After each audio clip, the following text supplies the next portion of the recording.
Home shoppers, Tony Cardinali here, CrossCountry Mortgage. Wanted to give you some insight into what's going on in the mortgage market and real estate market and what we're seeing today. Some strategies for you as you're making offers on homes. First of all, we do know interest rates have been climbing. We expect them to potentially continue climbing a little bit and then start to level off as the economy starts reversing. You're not going to see probably a recession called until we see unemployment increase. Unemployment's been sort of dragging and lagging behind, and every time we do see that increase, we do see ourselves in a recession, and activity will slow down. Therefore, interest rates will fall back down again.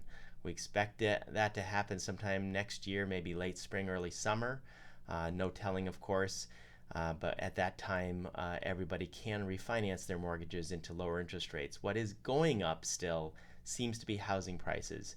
Now, don't think in terms of the 15 to 12% increases we've seen over the last couple of years.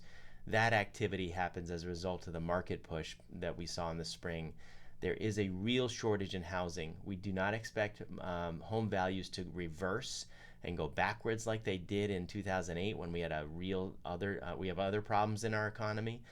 We don't expect that right now. We do expect that housing prices will continue to climb, although at a more normalized pace, 5 or 6% a year even, the way it normally does. And so even though the stuff in the news is telling there's a reversal happening in the housing market, you have to look year over year value increases.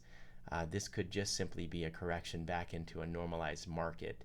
So what we do know is that you can get a mortgage right now, yes, at a higher interest rate, but you can always refinance it.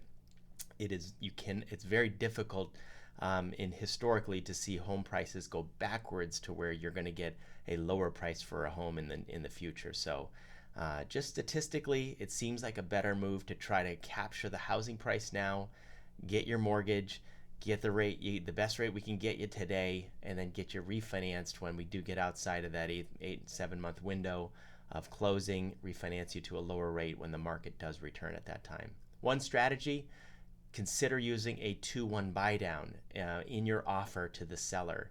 So the seller can give you 7, 8, 9, 10 grand back at closing as a seller credit to pay for a 2-1 buy down, or even a 1-year buy down. But a 2-year buy down would buy down your interest rate over the next 2 years, giving you the ability to coast into the next refinance cycle. That means your payment will be lower, as if rates are 2% lower today during this initial period. It just buys you some time at a lower payment while housing prices are continuing to climb. Your payment, I should say, can stay low. So consider using that. Reach out to me if you want to talk more about that and your strategy of buying a home. As always, we're here to support you in your home purchase whenever it's going to happen. I'm Tony Cardinelli signing off. Have a great week and happy home shopping.